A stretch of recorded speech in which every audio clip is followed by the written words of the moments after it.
Well, folks, we're less than 1 week away from a massive, important political debate. This rarely happens. Usually the debates don't change the direction of a presidential race. Typically, you have a pretty strong front runner and somebody who's running pretty well behind. Or you have a race where the debates don't matter all that much because it's basically incoherence all the way around. In this case, the race is so extraordinarily tight, the debate is going to matter an awful lot. There are very few inflection points in this race, or possible inflection points. The conventions will not be inflection points. For example, this debate could be an inflection point. The other big inflection point, obviously, could be the possibility of Donald Trump having to serve jail time in the middle of the election cycle. We're not going to find that out until the middle of July. And then the third possible inflection point is a health crisis involving Joe Biden. And we're not going to know anything about what happens with those latter two until they actually happen. But the thing we know is going to happen is this debate. And make no mistake, this race is extraordinarily tight. Really, really, really tight. Okay, the fact is that the state level polls that we've been seeing have not been updated, many of them, since May. Most of them are within the margin of error. The national polling is all within the margin of error. And so this race could really go either way. I know there are a lot of Republicans who are pretty sanguine about the possibility of Trump winning re-election over Biden because they look at Biden and they say, how can anyone vote for that guy? And there are a lot of Biden voters who are pretty sanguine about the possibility of Biden beating Trump because they think, how can anybody vote for that guy? And then there's a huge chunk of the American population that goes, why are either of these guys on the stage? But that's not what matters. What matters is that in this debate, we are going to get a pretty clear picture of the future trajectory of this race. And I would say at this point that much more revolves around Trump's performance than revolves around Biden's performance. In other words, Trump has much more to lose in this debate than Joe Biden. Everyone perceives Joe Biden for what he is, a bad president who's terrible at his job, who's extremely old, who may not be mentally all there. But he can surpass expectations because of that.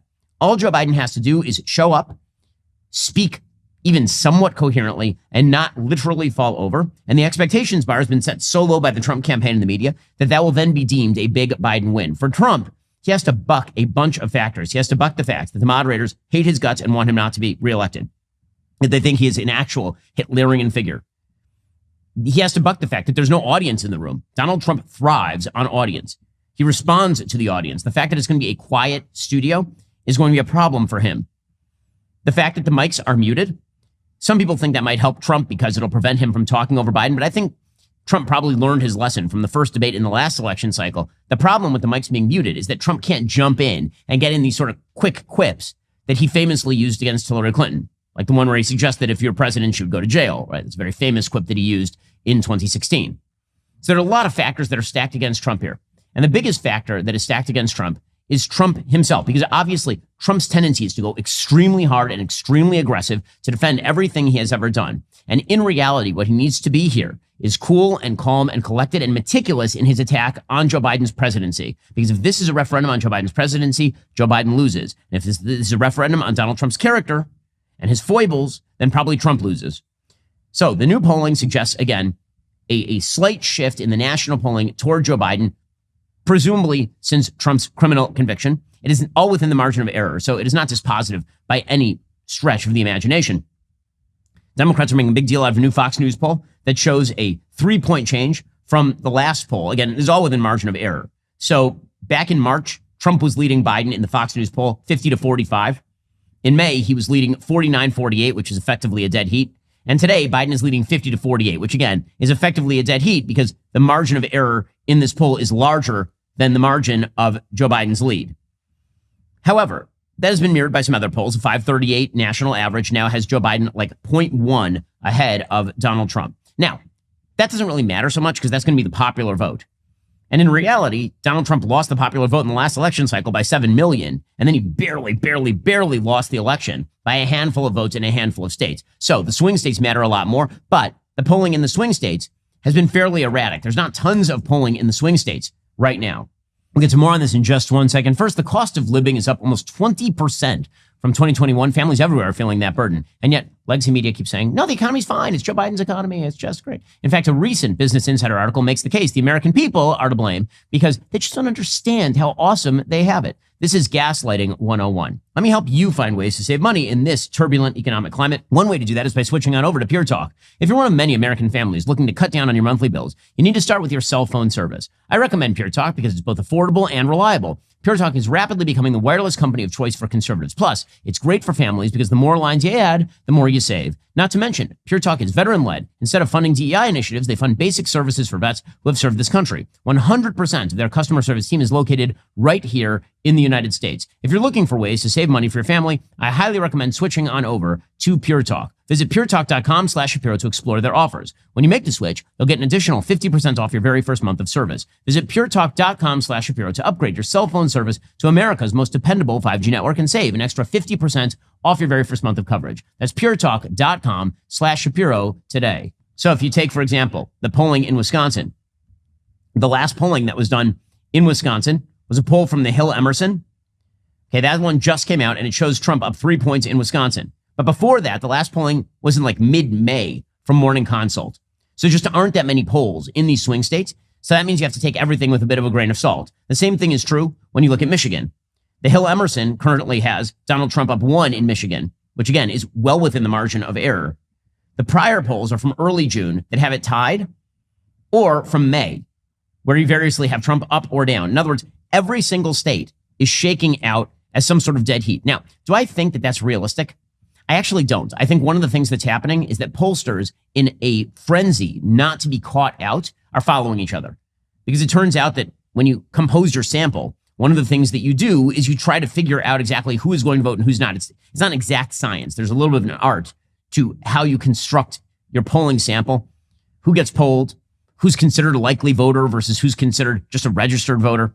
Now, all of these are serious questions. What is the electorate going to look like? No one knows what the electorate is going to look like. Is it going to look like the 2000 electorate, the 2004, 2008, 2012, 2016? Like, all of those electorates are slightly different in terms of turnout picture. So what that means is that I think what you're seeing is some grouping. I think you're seeing a lot of the pollsters who are following each other because they don't want to appear outside the pack. You don't want to see a poll with your name on it that has Joe Biden up 7 in Michigan or something, because that's going to appear an outlier, and then you're going to get bashed around the clock for being an outlier poll. The one thing that is consistent in some of these national polls is a bit of a shift among independents from Donald Trump to Joe Biden. So in this Fox News poll, Biden receives the backing of 73% of black voters, which is a terrible number for Joe Biden.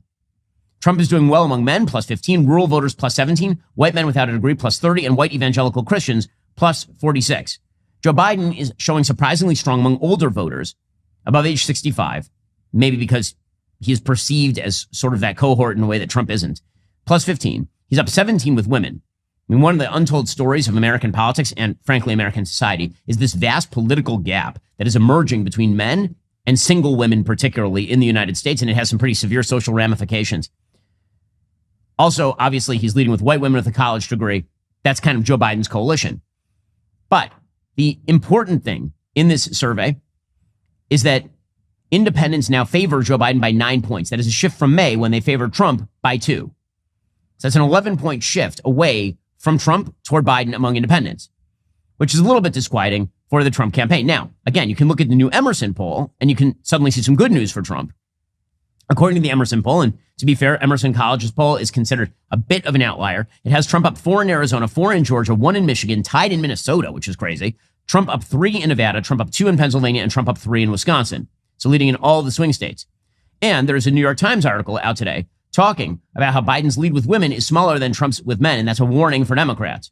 According to Ruth Agilnik, who covers polling for the New York Times, she says Mr. Biden's lead among women has slid to about 8 percentage points since the 2020 election, according to an average of more than 30 polls conducted over the last 6 months and compiled by the New York Times. That's down from a lead among women of about 13 percentage points 4 years ago. Meanwhile, since the 2020 election, former President Donald Trump's support among men has recovered and is back to double-digit leads that he had in 2016. Biden's drop in support has been particularly pronounced among black and Hispanic women. So those white college-educated lefties, they're still voting for Joe Biden. But there are a lot of black and Hispanic women who are not so enamored of Joe Biden. Furthermore, new polling data, as reported by Axios and Equus poll, found it's a poll of almost 1,600 registered Latino voters in 7 battleground states, and it found that 41% of Hispanic voters trust Trump on immigration compared to 38% for Joe Biden. So those are terrible numbers, obviously, for Joe Biden. I guess what I'm saying here is anybody who is telling you they know definitively who is going to be president right now is lying to you. Anybody who even says that one candidate over the other is heavily favored to be president at this point is lying to you. Donald Trump has a lot of entrenched problems about him. Joe Biden has a lot of entrenched problems about him. Now, it seems to me that there are only two things that sort of exogenously could affect the race, as opposed to, the sort of criminal conviction stuff or in a health event. In terms of sort of general world politics, only a few things could affect the race. One would be if the American people start to perceive that the economy is doing better. If they start to perceive the economy is doing well, maybe you see some of them lighten up on Biden and shift back into Biden's camp. The other is if there's a major international conflagration or a serious attack on American soil, that's going to cut very much in Trump's favor because it's going to expose the weakness of Joe Biden's foreign policy. Meanwhile, in terms of the actual debate itself, RFK has now officially failed to qualify for the debate, so he will not be on the stage, despite the fact that in most of the polling, he's currently averaging about 10% in the polls, which is the best third-party showing for any candidate since Ross Perot. CNN posted the announcement shortly after midnight on Thursday morning, saying that Biden and Trump were heading for a historic showdown with the stage now set for their June 27th meeting. The debate qualification window is closed. Kennedy was not on enough ballots in order to be allowed into the debate. The polling threshold required a candidate to receive at least 15% support in 4 separate national qualified polls of registered or likely voters. He did not have that. He only had 3. And he was on less than a third of the ballots in the various states that you would need in order to participate in the actual race. I mean, it's worth noting at this point that the only states where he's officially on the ballot at this point are California, Delaware, Hawaii, Michigan, Oklahoma, and Utah. Literally the only state there that's a swing state in any way, shape, or form is Michigan. So how are the two candidates prepping for the debate? Well, Joe Biden is doing what he traditionally does. He's going to head on up to Camp David. He is going to hunker down there. He's going to drink some Ensure. He's going to get big sleep. He's going to order in from Denny's, watch some Matlock. Apparently, according to ABC News, the famous rustic retreat in the Maryland mountains has hosted many debate boot camps during election years. Biden hopes to make the most of its secluded setting in the days before heading to the June 27th debate hosted by CNN in Atlanta. The campaign said Biden is preparing ways to hold Trump accountable on the debate stage for his track record and remarks he has made on topics from reproductive rights to the economy, including his comment that he will be a dictator on day one. Though Biden is preparing for all scenarios, some Biden advisors said they believe Trump will be a more disciplined version of himself on stage. Sources familiar with Biden's team's planning also said they believe Trump is preparing more than he's letting on, which would make sense considering that he's not letting on that he's preparing at all. The Trump team is saying that he's not even prepping for the debate, which of course I don't think is true. So meanwhile, I guess it's Ron Klain who's going to be leading the sort of debate prep. We'll see how that works out for him. Other senior campaign aides and longtime advisors, including Cedric Richmond, will also be on hand, apparently. Klain led Hillary's prep in 2016, Obama's in 2008 and 2012, and Kerry's in 2004. So that's a pretty mixed record for Ron Klain in terms of debate prep. And meanwhile, Donald Trump has been talking about how exactly he is prepping. And apparently, he says that he is not really going to be doing prep sessions in the same ways. According to CNN, some of his debate prep is focused less on policy and more on rhetoric. Trump has previously struggled with policy debates, instead preferring to meander and generalize, especially without a teleprompter. I love that this is CNN. This is the actual network that's going to be holding the debate. They're saying that Trump meanders and wanders. And have you met Joe Biden? That dude has never met a straightforward sentence. His sentences are nigh Melvillian. I mean, they're all over the damn place. Trying to follow Joe Biden's line of thought is like, it's like trying to solve an MC Escher puzzle. It's bizarro world. We'll get to more on this in just 1 second. First, my day's pretty full. I got the show, got the company, being a dad, a lot going on. And, if I don't get a good night's sleep, the day becomes very rough. This is why I appreciate my Helix mattress. Helix has harnessed years of mattress expertise to offer a truly elevated sleep experience. The Helix Elite Collection includes 6 different mattress models, each tailored for specific sleep positions and firmness preferences. If you're nervous about buying a mattress online, you really don't have to be. Helix has a sleep quiz that matches your body type and sleep preferences to the perfect mattress. Because why would you buy a mattress made for somebody else? I took that Helix quiz. I was matched with a firm but breathable mattress. I love it. My wife loves it. We are big Helix fans at the Shapiro household. Helix has a 10-year warranty. You get to try it out for 100 nights risk-free. They'll even pick it up for you if you don't love it, but you will. Helix's financing options and flexible payment plans make it so a great night's sleep is never far away. For a limited time, Helix is offering 30% off Luxe and Elite mattress models, or take 25% off site-wide. Every mattress order comes with 2 free Dream pillows. It's a $150 value. Head on over to helixsleep.com/Ben. The sale's not going to last long. helixsleep.com/Ben. With Helix, better sleep starts right now. Nonetheless, CNN, again, this is what Trump is up against. He's up against the moderators for sure. Apparently, he is going to be prepping by having some sort of policy meetings. According to CNN, he has deployed the help of some of his top contenders for VP, as well as senators, policy experts, and outside allies to help brief him ahead of next week's debate. Apparently, he has participated in roughly a dozen of these private meetings, dubbed as informal policy discussions by his campaign. The subjects of the meetings have ranged from sharpening his message on the economy, the border, and crime, to his views on abortion, the wars in the Middle East and Ukraine, and how to best frame his May 30th conviction on business fraud. So he's been basically meeting with all of these people, but they're not doing mock debates, apparently. So in 2020, Trump did mock debates with Chris Christie, the round mound of rebound. That didn't work out amazing for him. On the Biden side, they've been casting for a Trump stand-in. Apparently, Biden's personal lawyer may be reprising his role from 2020 when he did the same sort of thing. Part of this is going to be heightening expectations for Biden on the Trump side. Trump has done, I think, a bad job on his side of increasing expectations for Biden. He needs to spend the next week saying Joe Biden is going to be up there prepping. They're going to give him whatever he has to do to get on stage. Not going to speculate on what that is. He will be awake. He'll be there. And so he is going to be a tough debater because we saw last time that he can still debate. He's going to have to say that. Meanwhile, Joe Biden is going to have to somehow raise the bar for Trump. Now, the thing is, again, with regard to raising the bar for Trump, I'm not sure how much Biden has to do that because everybody sort of expects that Biden is going to collapse on stage. However, today, I wanted to go through the way that Trump really should handle the debate. We know what Biden's strategy is going to be. He's basically said it out loud. And so some of this is going to be offensive and some of this is going to be defensive. The big thing for Trump is that he has to shift every Biden attack back into a jujitsu attack on Joe Biden. So before he even starts, he needs to lead off by setting the predicate for the debate. He needs to say, Joe Biden is a dishonest man.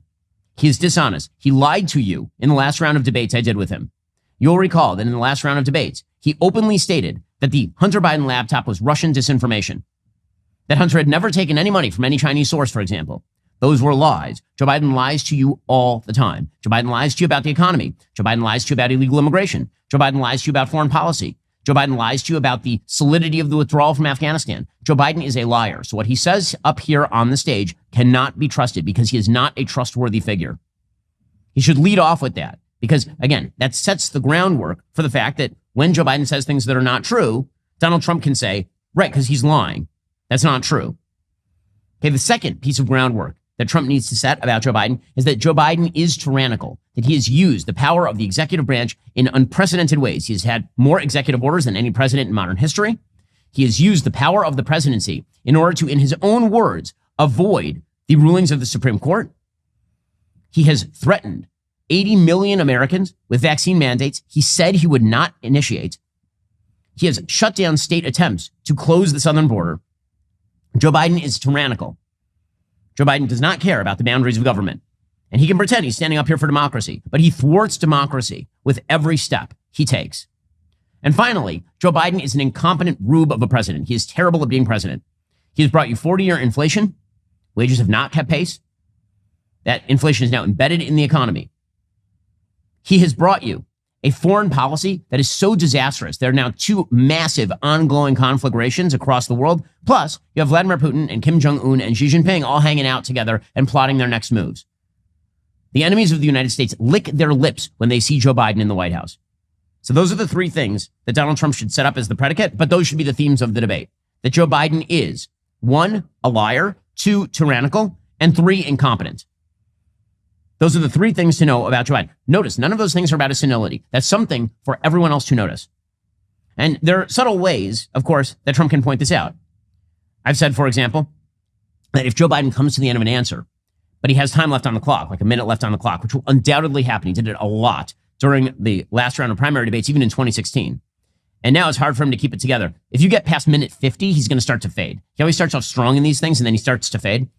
If you get to minute 60 of the debate, and Joe Biden has 2 minutes on the clock to respond to something, and he uses 45 seconds of it. And then he says, well, anyway, I don't want to get into that.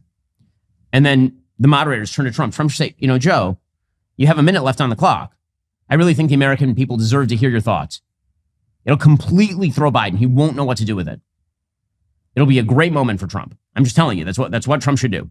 Okay, now on to the actual issues. So we know the lines of attack that are going to be used by Joe Biden because he said them. His campaign has said them. The number one line of attack, of course, is going to be January 6th. He believes that this is his Trump card. He believes that this is his get out of jail free card. His reelect card is just saying January 6th over and over and over.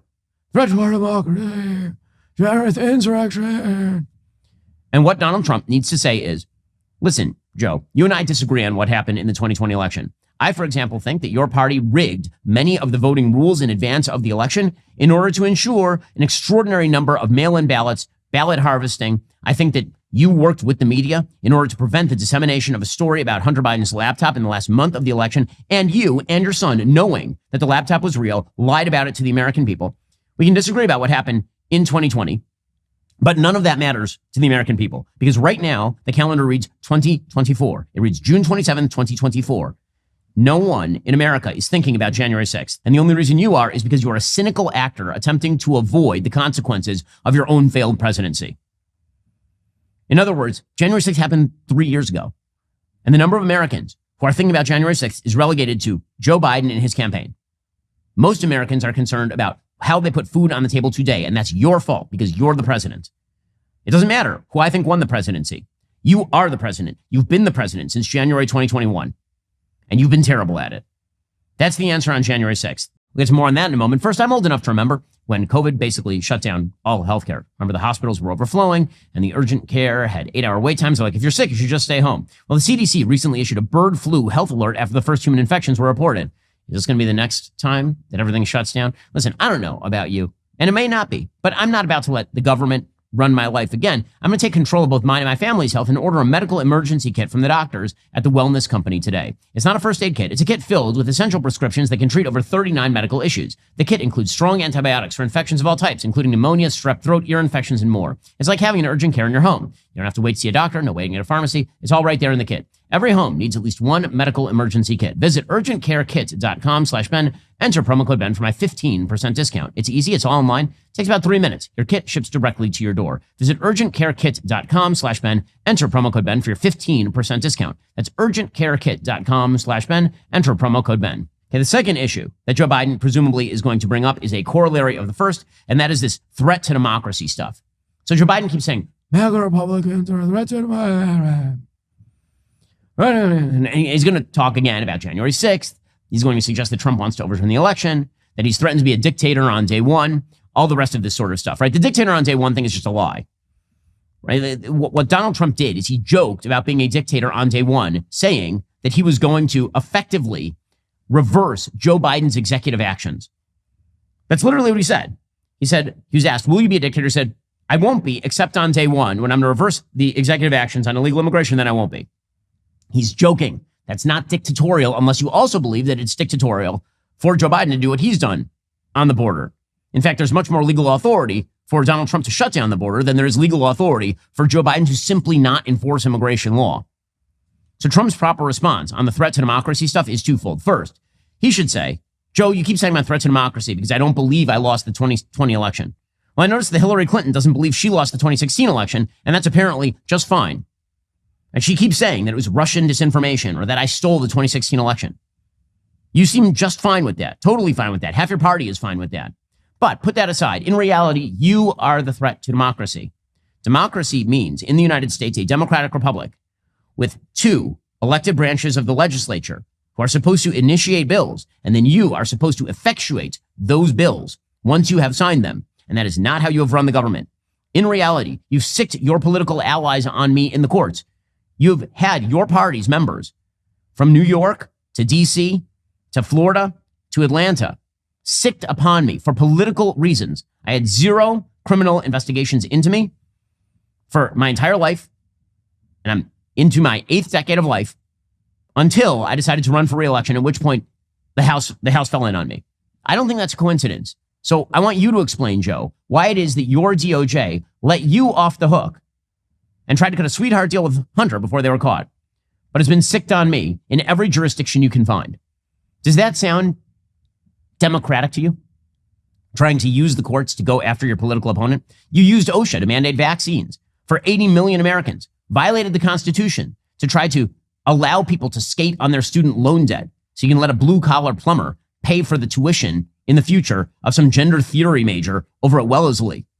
You violated your constitutional oath by keeping the border open and letting through at least 7 million illegal immigrants. That sounds like a threat to democracy to me. And you're baking all of these regulations into the administrative state. So even if I'm elected, it makes it difficult for me to change your policy. You have effectuated the establishment of a fourth unelected branch of government, independent of even the executive, unless the executive happens to be a Democrat. Okay, so that is response number one to the democracy issue. The other one is he should say, listen, I joked about using executive orders on my first day in office. You have been a dictator the entirety of your presidency. You haven't just been a dictator on day one. You've been a dictator the whole time. And then you should list off the litany again. Okay, and then you have issue number 3, and that's the criminal conviction. So at some point during this debate, Joe Biden is going to bring up, I'm running against a convicted felon up here. Now, Maggie Haberman suggests that Trump is going to bring up Hunter in this context, that your son is also a convicted felon. I think that's a mistake. The reason I think that's a mistake is because the minute that he does, then Biden is going to say, I respect the justice system for my own son, so I certainly respect it for you. Right? That's what he's going to say. So Trump will be walking into a trap if he does that. If he brings up the fact that Hunter is a convicted felon, then Biden will throw his own son under the bus. He just will. You know he will. Because in the end, Joe Biden is a very, very ambitious man, which is how you become president of the United States in the Democratic Party. So he's going to say, as he's already said, I believe in the justice system. The justice system has said my son is guilty. And even if I disagree, that's the way it is. And the justice system said you're guilty. And I believe in that same justice system. So if he cites Hunter, it's going to be a mistake. Maggie Haberman, who sort of has a window into Trump, she's been covering him for a long time. Some of the leaks to Maggie Haberman have come from a man whose name rhymes with Donald Trump. In any case, here's Maggie Haberman suggesting that Trump will bring up Hunter if Biden hits him on the convictions. There are things that I think he can speak to about policy, but there's also a lot of stuff that is going to be a problem for him. You know, the January 6th related questions, I think, are going to be a problem. The pardons question is going to be a problem. His promises of retribution are going to be a problem when those come up. And I anticipate President Biden will reference his criminal conviction. Now, I'm quite confident, based on my reporting, that Donald Trump will then point to Hunter Biden's criminal conviction. And this could be an uglier debate than we have seen in a very long time. Okay, so, again, I think that would be a mistake. We'll get to more on this in just one second. First, if I were in Washington, D.C., I'd fire pretty much everyone right now. The president, the vice president, the secretary of state. Let's be real. If ZipRecruiter had an account for Washington, D.C., there'd be a lot of pink slips flying around. Whether you're looking to hire someone who actually understands basic econ or you just need staff that won't spend all day tweeting about the latest woke crusade, ZipRecruiter can help you. Right now, you can try ZipRecruiter for free at ZipRecruiter.com/dailywire. ZipRecruiter will help you find qualified candidates fast. It doesn't just cast a wide net and then you hope for the best. ZipRecruiter's cutting-edge technology actively seeks candidates with the skills and experience you need. Once you've reviewed your list of qualified candidates, you can invite your top choices to apply. This streamlined process encourages them to apply sooner, allowing you to fill that role faster. Lots of seasonal businesses are hiring right now, so gear up for summer with ZipRecruiter's high-speed hiring tools. See why 4 out of 5 employers who post on ZipRecruiter get a quality candidate within day one. Just go to this exclusive web address right now to try ZipRecruiter for free. ZipRecruiter.com/dailywire. Again, that's ZipRecruiter.com/dailywire. ZipRecruiter is the smartest way to hire. Democrats are prepping for this, right? They are. This is why Mika Brzezinski is out there saying, the convicted felon plays dirty. He plays ugly. There's a way for Trump to play this where it's not dirty and ugly. It's just actually pointed. But here's Mika Brzezinski again. They're setting up the expectation, which is that Trump is going to be mean to the old man. So mean. In reality, Trump doesn't have to be mean. All Trump has to do is be factual. Here's Mika Brzezinski setting the groundwork for the Biden team's strategy here. I mean, you already saw Donald Trump on stage suggesting that President Biden will be on cocaine. To back up, the point I'll make here, this individual, this candidate, this convicted felon plays dirty. He plays ugly. He's done it many times in the past. We could spend the next 3.5 hours listing his lies. We wouldn't get through them. Okay, so what should Trump actually respond if they bring up the criminal conviction? What he should say is, Joe, you're right. I was convicted by a Democrat judge and a Democrat prosecutor who coordinated to set up a series of specious charges in a district that you won overwhelmingly, in an extraordinarily blue district in Manhattan, which is why the case was filed there. You're right. I was convicted in that case.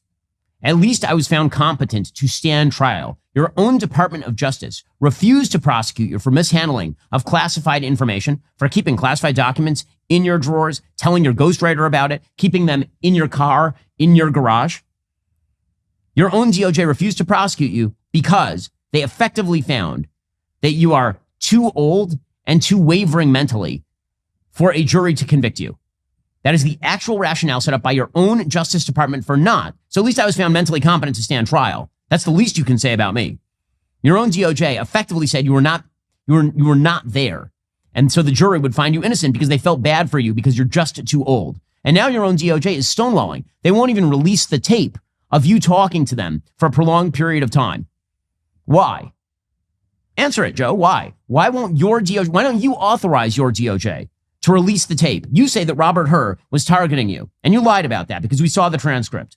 So why won't you? You're the president. Why don't you, and you're the guy who's the subject of the interview, you can release the tape today. Release the tape. Release the tape. If you say that you are so with it, and that Robert Hur's a liar about your mental status, why not just release the tape of the interview? There's literally nothing in there that we don't already know about what you said. We've seen the transcript. Release the tape. That's the direction that Trump should take when they bring up the criminal conviction. He should go directly at Biden and not at Hunter. It's a mistake to go at Hunter. Okay. Finally, the issue of style. So this is going to be the biggest thing for Trump, obviously, because he's going to have to contain himself. And when Trump contains himself, he can be quite good at this. The truth is that in debates, Trump has historically done well in situations in which he has been more contained. If you remember the debates with Hillary, he actually was more contained. The last debate with Biden, he was more contained in 2020. Everyone remembers the first one because it was disastrous for him. The second one, he probably won because he was more contained. Maggie Haberman, again, she says that Trump knows that he talked too much during the first debate. The last time around, he's going to be a more contained candidate, which is correct. Look, Trump doesn't like prep. I mean, he considers it school. So the fact that they've gotten him to do it this way is actually pretty revealing, and also speaks to the fact that I think he knows that this has to go well for him. He has said to people multiple times that he knows that he interrupted too much in the first debate with Biden in 2020. And having just rewatched that debate recently, it's really striking. I mean, we all talked about it at the time, but Biden could barely get a word in edgewise, and Biden was kind of smiling throughout as this was happening. Okay, so again, I think that Trump knows this. And so his big thing is let Biden talk. Let Biden talk.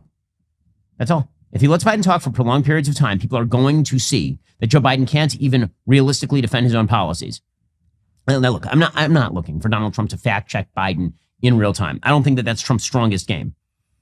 I do think that he needs to go in armed with a set of facts that he knows Biden's going to lie about. So when Biden says, I created X million jobs, Trump should say, actually, you didn't create any jobs. The American people created jobs despite your vaccine mandates and all of your insane regulatory policies and 40-year highs in inflation. That's not you. That's the American people. When he suggests that inflation was very low when he was already high when he came in and then just got higher, Trump should fact check him on that. So that's not true at all. Inflation was at kind of historic norms when you came in. And then within a month of you coming in, they blew up because you started pumping money into this economy. When he starts citing and jabbering about how historically successful he's been on the foreign front, Trump should be able to say things like, well, I noticed that despite you guys labeling me a Russian agent, Russia never actually invaded Ukraine while I was president, but they did while you're president. That's because you're a weakling, and everyone knows it, including Vladimir Putin. The truth is that you keep saying that I'm palling around with dictators. Dictators drool when you're the president. Dictators gleefully shout when you're the president. Every dictator around the world has gotten more aggressive because you're the president. And there's certain things that Donald Trump can certainly do factually that don't require him to memorize facts and statistics because, again, that's not something that Trump is going to do. So as we draw closer to the debate, I would assume that Trump's team is prepping him for all of these things. And he's going to have to avoid kind of the easiest grab bag of things that he tends to go for. And Donald Trump debates like he speaks, which is he picks things off the tree. If you've ever been to a Trump speech, it's a very hilarious comedy routine in which he is basically picking random fruit off the tree and just throwing them. And it's really funny. But in debate, the whole point of a debate is to be pointed and bring people's attention where you want people's attention. Trump needs to spend the entire debate redirecting attention from him to Biden, from him to Biden. And that runs against Trump's grain because Trump believes if people are talking about him, then that means he's winning. But that obviously was not true in 2020. It also is not true in 2024.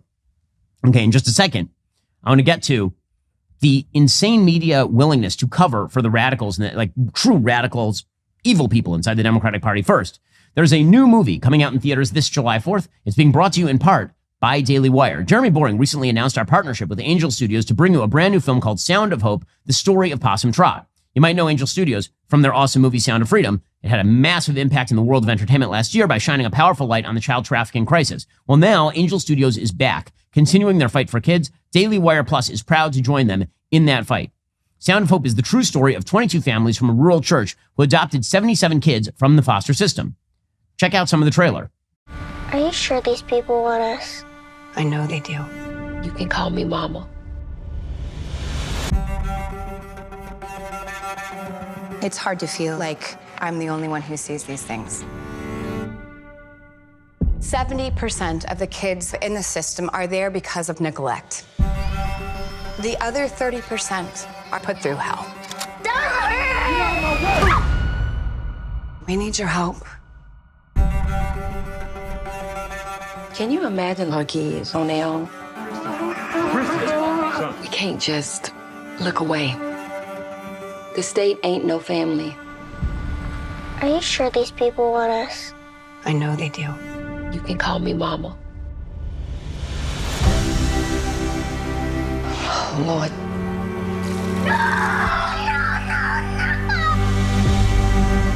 If we can't wrap our arms around the most vulnerable, then what do we have? Noise! And the children can't take the noise anymore. This is something that we must do. 22 families want to adopt. Whole town wants kids now. That's about right.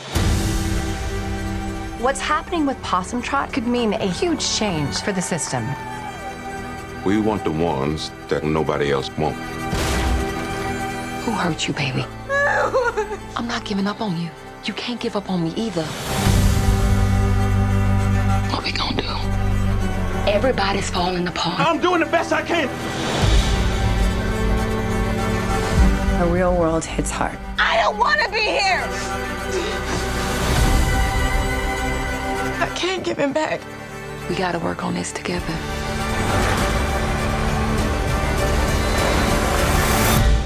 We your people now. And love never gives up.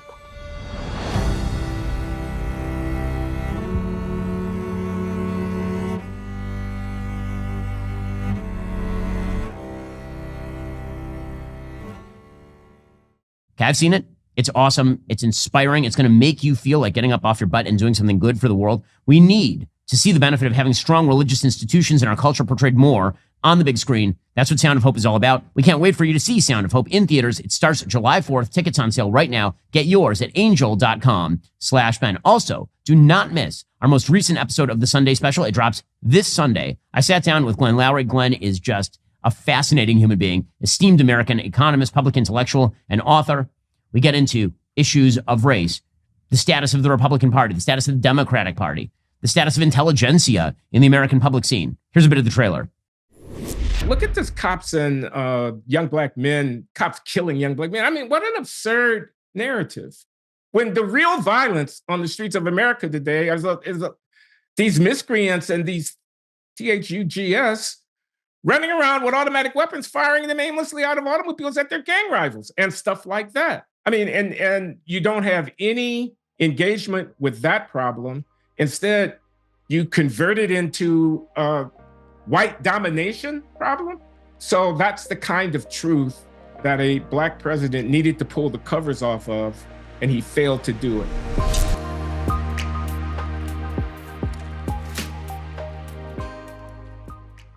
Don't miss Glenn Loury's profound insights on racial politics and more on this episode of the Sunday Special. Okay, meanwhile, it is truly amazing to me how radicals on various sides of the aisle are treated. So on the right side of the aisle, there are certainly radicals in Congress, say Paul Gosar from Arizona in the Republican Congressional Caucus.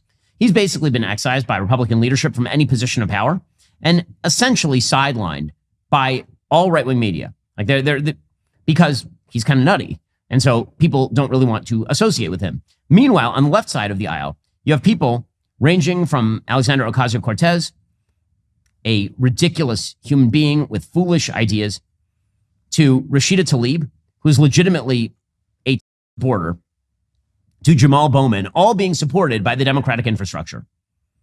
Rashida Tlaib yesterday tweeted out, Palestinian liberation and black liberation are interconnected. From Detroit to Cleveland to Gaza, we must come together to fight for the collective liberation of oppressed people everywhere. This is insane on so many possible levels. It's almost, honestly, it's extraordinary.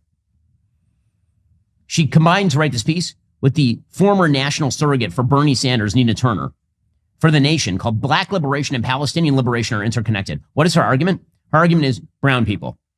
Not even kidding. That's her argument. Her argument is brown people oppressed, white people bad. Never mind the fact that a huge percentage of Israeli Jews are Mizrahi, meaning like from Arabic countries, which is why, for example, the units that you see in Fauda on Netflix, they look like Arabs, which is how they are able to go into Arab villages and, actually carry out operations.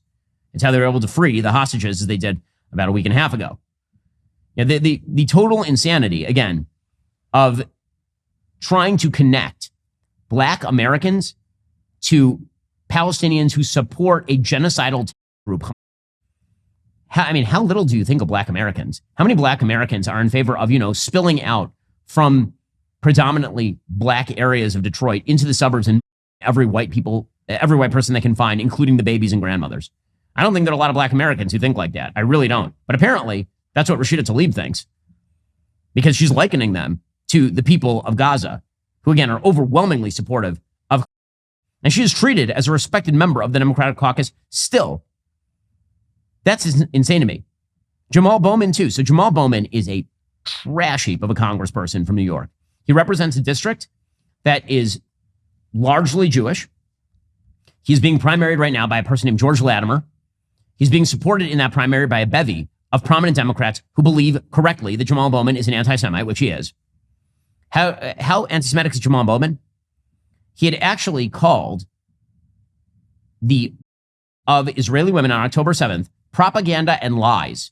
He said that in response at a pro-Palestinian rally last November.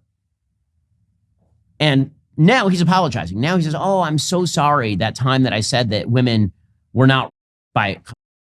Well, apology not accepted. Because it turns out that you just are consistently saying anti-Semitic and ridiculous things. But here's the amazing thing. If you were a white supremacist and you said the same things as Jamal Bowman, you'd be treated as anathema by the body politic and by the media. This actually came to a hilarious sort of apex yesterday when Nick Fuentes and Alexandria Ocasio-Cortez had that bizarre sort of online meme from Predator of like the black fist and the white fist, like gripping hands and agreeing that the Jews are responsible for everything.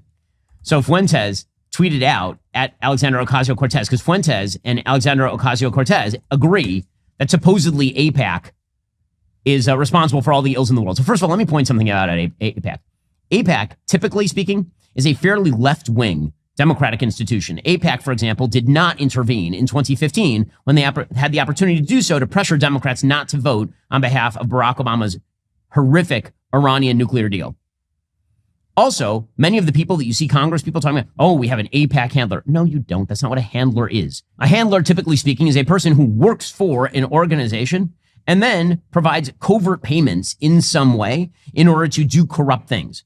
The people that, for example, Thomas Massie is talking about, those are just constituents who actually agree with the cause of AIPAC and then lobby his office. That's not a handler. That's called a constituent, and it exists across the board. It turns out there are many people who are arranged with many different lobbying groups across America, from left to right, on causes ranging from the environmental to tax to foreign policy. Them calling off an office does not make them a quote-unquote handler. In any case, Alexandria Ocasio-Cortez has attempted to jump on this bandwagon, suggesting that AIPAC is in control of the United States Congress, which is a full-scale absurdity.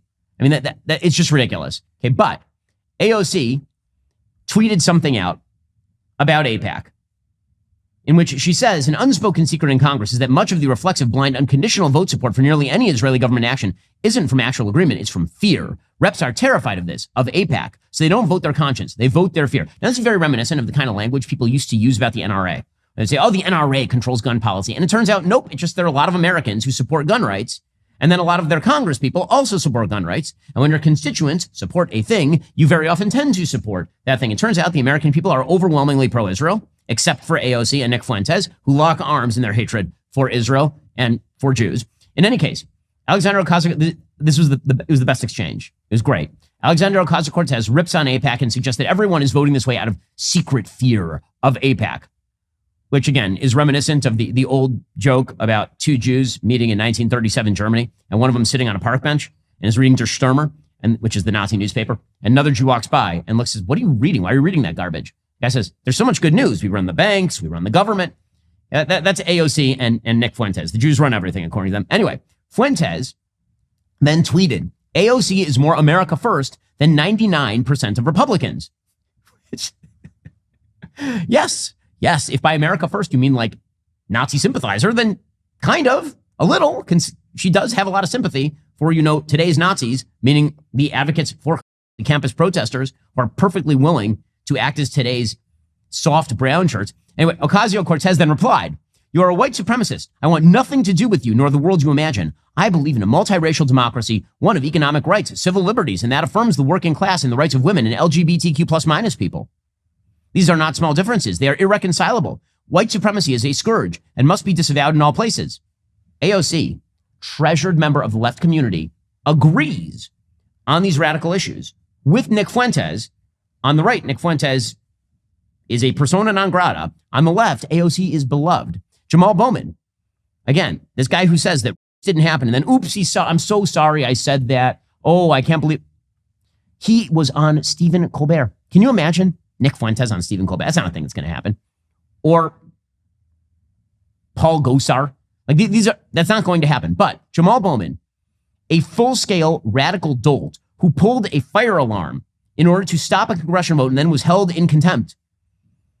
He was censured by Congress. That guy ended up on Stephen Colbert. Because if you have the right bona fides, an LGBTQ, multiracial democracy, you can say whatever you want about the Jews, according to the radical left in the media and the mainstream media.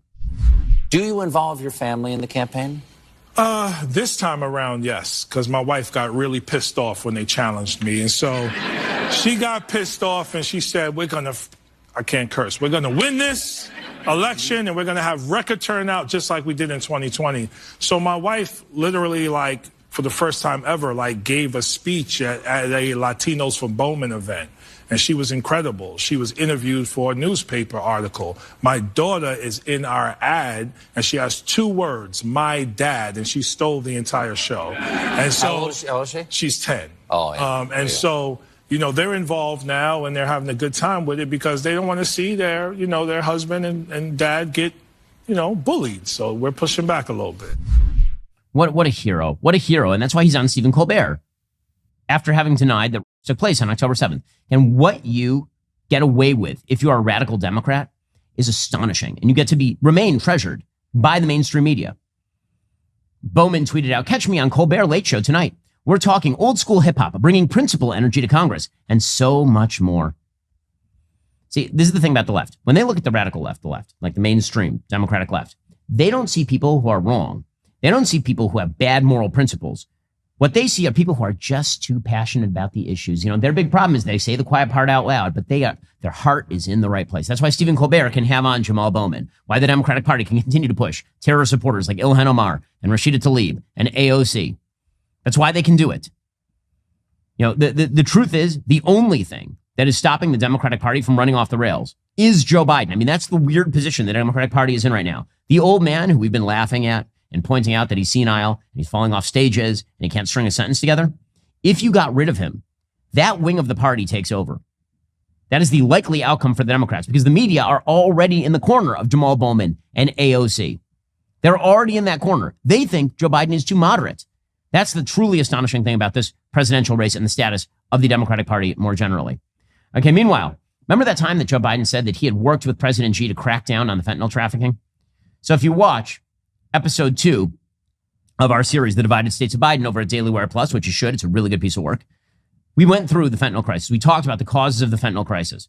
Joe Biden has said that he has worked with China to shut down the shipment of the precursor chemicals to fentanyl, which are shipped from China into Mexico, processed there, very often by Chinese nationals, and then moved across the border, smuggled across America's southern border in the areas that are no longer protected by Border Patrol because of Joe Biden. Well, Joe Biden said, well, we worked with China to shut down the big manufacturing labs. According to the Washington Post today, when President Biden and Chinese President Xi Jinping pledged to revive a joint crackdown on illegal drug trafficking in November, it sent a brief shockwave through the vast network of Chinese suppliers, fueling the production of fentanyl.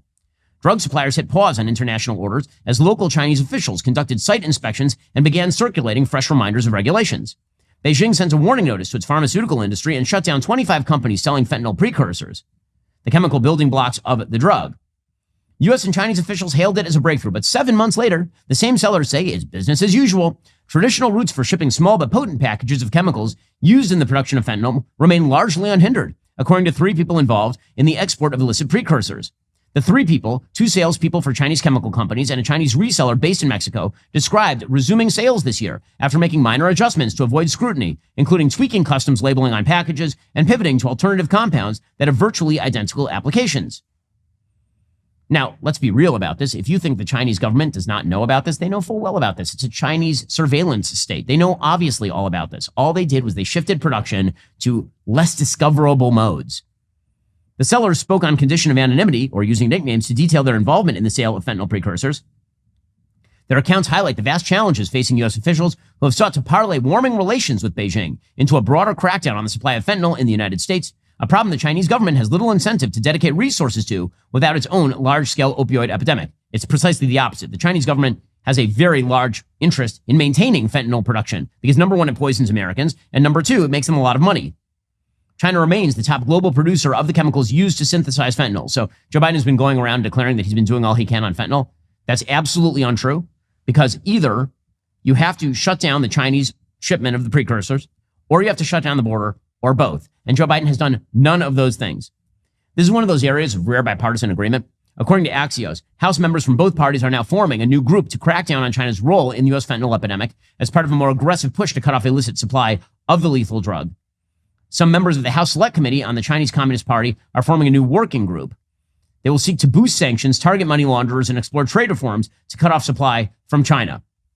Again, this is one of those rare areas of agreement. The only person who seems to disagree with this is Joe Biden, who wants to continue to be soft on America's enemies because he is of the bizarre opinion that being soft with tyrants somehow makes them like you more and be nicer to you, which is wild. Okay, meanwhile, speaking of people who have worked with China in the past, Anthony Fauci is out doing a book tour. It is truly astonishing how obnoxious Anthony Fauci is, just as a human being. I mean, the extraordinary self-righteousness of Anthony Fauci, the total lack of introspection. So yesterday he was doing those media rounds, and he has this peculiarly tyrannical, dictatorial way of viewing science. So he said, questioning me is threatening to the social order. Oh my goodness. Anybody who says stuff like this is certainly a person not to be listened to. I served and advised 7 presidents, Democrat and Republican, both sides of the aisle. And there has always been disagreements. Of course, I mean, that's why our country is a great country. You have people who have different ideological views, but the disagreements were always associated with civility, with respect for each other, and for respect for institutions in the government. So you could have a disagreement, but at the end you try and compromise.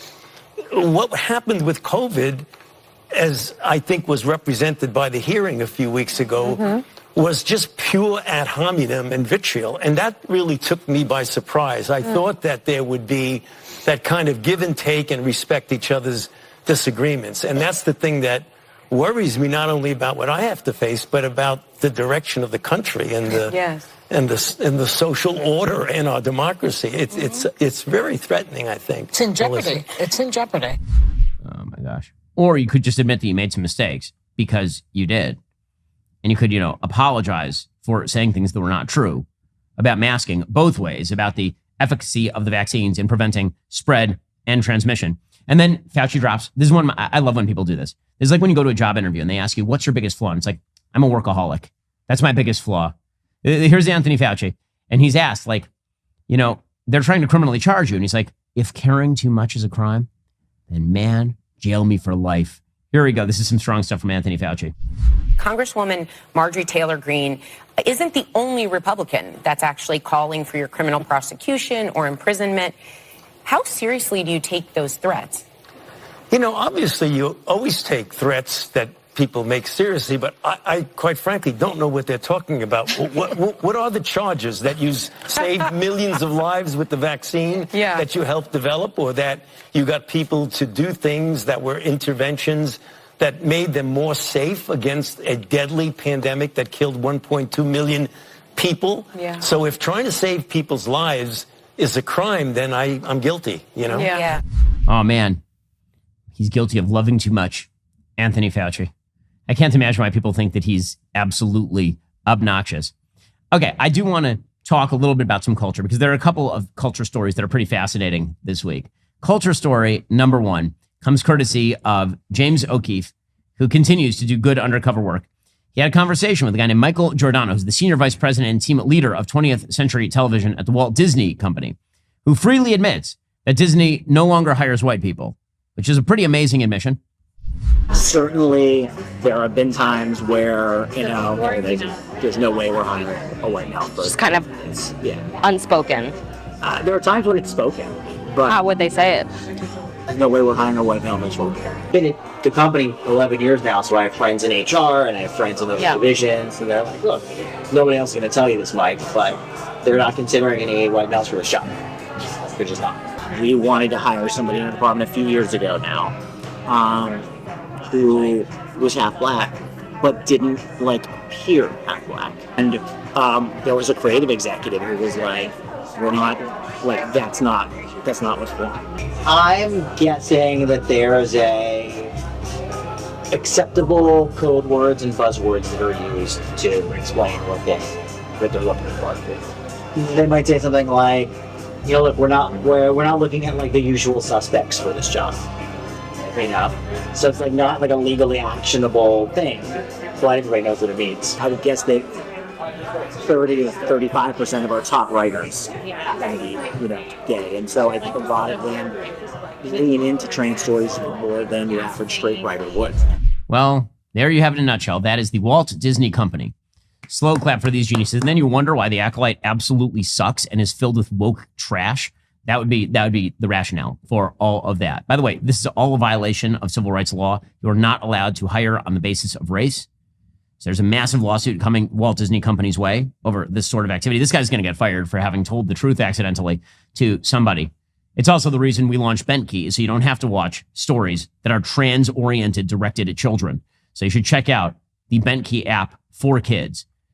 And meanwhile, just to demonstrate how left-wing politics bleeds into culture, there's a show called New Amsterdam.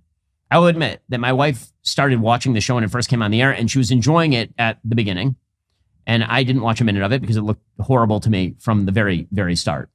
And I'm sitting over here watching war documentaries. My wife is watching New Amsterdam. Even for my wife, who's not nearly as politically oriented as I am, my wife got to the point where she's like, I cannot believe this is going to be another episode on some left-wing cause. I just can't.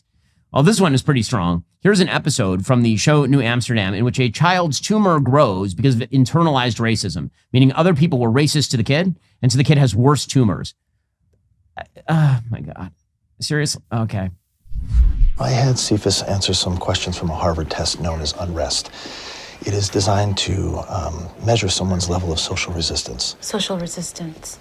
When people like us oppose the values and policies of the dominant culture. That's right. And what does that have to do Your son, he feels threatened on a daily basis. Like everything he's earned can just be taken away. He's disenfranchised. But because his life is seemingly free from all this, because he can't name it, he's internalizing it. Name what? Racism. I think your son's tumor was caused by racism. Your son's tumor was caused by racism. Wow. That's some solid TV right there. Your son's tumor was caused by racism. Wow. How do you even... Okay. All right, then. Well, there is some good news. They've hired Dr. Cori Bush to show up at the New Amsterdam hospital where she will lay her hands upon the child whose tumors have been caused by racism, and the tumors will just disappear.